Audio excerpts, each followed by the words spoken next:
আজকে আমাদের বাড়িতে নিয়ে এসেছিল মুরগির মাংস। আর মুরগির মাংসটা যখনই নিয়ে আসা হয় আমাদের বাড়িতে ঝামেলা হয়, কারণ আমাদের রান্নাঘরে রান্না করা হয় না সেই মুরগির মাংস। আমার শাশুড়ি মা খায় না আর ছোঁয় না, সেই জন্য। আর এদিকে দেখো গ্যাস সিলিন্ডারটা বের করে নেওয়া হয়েছে। আর গ্যাস সিলিন্ডারটা আজকে এত ডিস্টার্ব দিচ্ছিল, আজকে যখনই অন করা হচ্ছিল তখনই আগুন ধরে যাচ্ছিল, সেই জন্য দেখো এখানে আর রান্না করা হবে না। আর এদিকে আমার বর কী করছিল, যে পলিথিনটা উপরে টানিয়ে দিয়েছিল, সেই পলিথিনটা আবার এখানে মানে উনুনের উপরে টানিয়ে দেবে। কিসের জন্য? এখানে একটা তেজপাতা গাছ আছে, এই তেজপাতা গাছটা থেকে অনেক ফুল ঝরে পড়ে।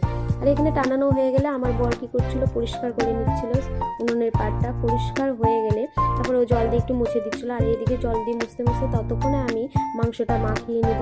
দেখো এখানে সব মশলা দিয়ে আমি মাংসটা ভালোভাবে মাখিয়ে নিলাম। আর মেখে তারপর রেখে দিব 5-10 মিনিটের জন্য, যতক্ষণ ওর পরিষ্কার না হয়। আর এদিকে পরিষ্কার হয়ে গেলে আমার বর কী করছিল, মুরগির পাগুলো সেদ্ধ করতে বসিয়ে দিয়েছিল।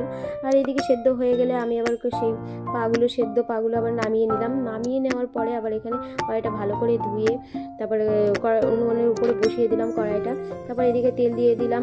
কড়াইটা গরম হয়ে গেলে তারপরে দিয়ে দিব, তেলটা গরম হয়ে গেলেও দিয়ে দিব আমি 2টো লঙ্কা, তারপর জিরে ফোড়ন। আর এদিকে ছিল কড়াইটা খুবই পাতলা, সেজন্য মশলাটা পুড়ে যাচ্ছিল।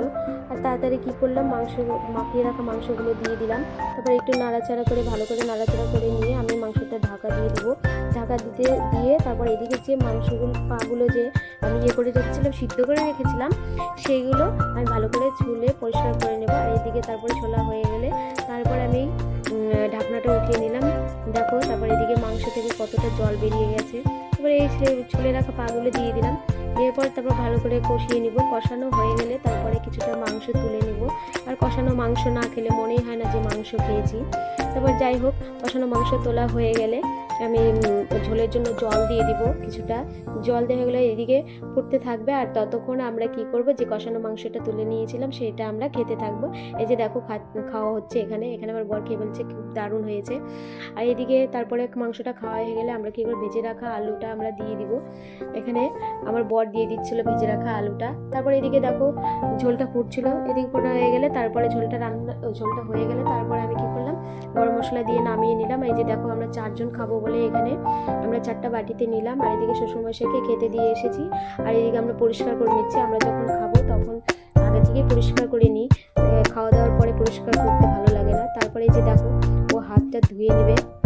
হাতটা ধোয়া হয়ে গেলে আমরা এদিকে খেতে চলে যাচ্ছি। আর এদিকে খাওয়া দাওয়া হয়ে গেলে দেখো আমি তারপর বাসন টাসন মেজে নেব। এদিকে বাসন টাসন মাজা হয়ে গেলে তারপর কমপ্লিট হয়ে যাবে।